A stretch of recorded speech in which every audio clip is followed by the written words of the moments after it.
साल था 1853। भारत पर राज करते करते ईस्ट इंडिया कंपनी को लगभग 100 साल हो चुके थे।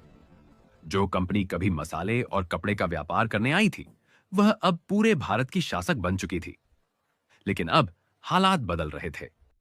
भारत में असंतोष बढ़ रहा था।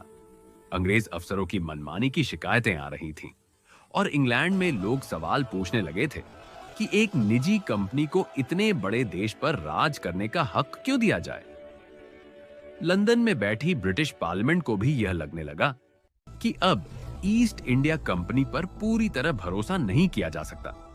इसलिए 1853 में एक नया कानून लाया गया, जिसे चार्टर अधिनियम 1853 कहा गया। इस अधिनियम की सबसे बड़ी बात यह थी कि इसमें कंपनी का चार्टर आगे के वर्षों के लिए बढ़ाया ही नहीं गया। न यह कहा गया कि कंपनी हमेशा राज करेगी और न यह कहा गया कि आज से ही कंपनी का अंत हो जाएगा। मतलब साफ था, कंपनी तब तक शासन करेगी जब तक ब्रिटिश सरकार चाहेगी। इस समय भारत का गवर्नर जनरल था लॉर्ड डलहौजी। इस कानून के बाद उसकी शक्ति और बढ़ गई।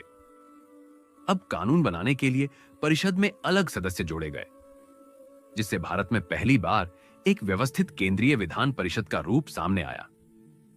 इसी अधिनियम में यह भी तय हुआ कि सरकारी नौकरियां अब सिफारिश से नहीं, बल्कि योग्यता के आधार पर मिलेंगी। इसके लिए प्रतियोगी परीक्षाओं की व्यवस्था की गई। हालांकि शुरू में यह परीक्षाएं इंग्लैंड में होती थीं, फिर भी यह एक बड़ा बदलाव था। चार्टर अधिनियम 1853 ने साफ कर दिया कि ईस्ट इंडिया कंपनी अब असली मालिक नहीं रही। वह सिर्फ शासन चलाने वाली एक एजेंसी बन गई थी। असली ताकत अब ब्रिटिश सरकार के हाथ में थी। यह कानून अपने आप में एक चेतावनी था। यह बता रहा था कि कंपनी का राज अब ज्यादा समय तक नहीं चलने वाला।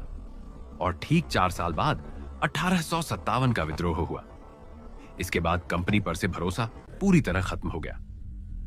1858 में ईस्ट इंडिया कंपनी का शासन समाप्त कर दिया गया और भारत सीधे ब्रिटिश सम्राट के अधीन चला गया।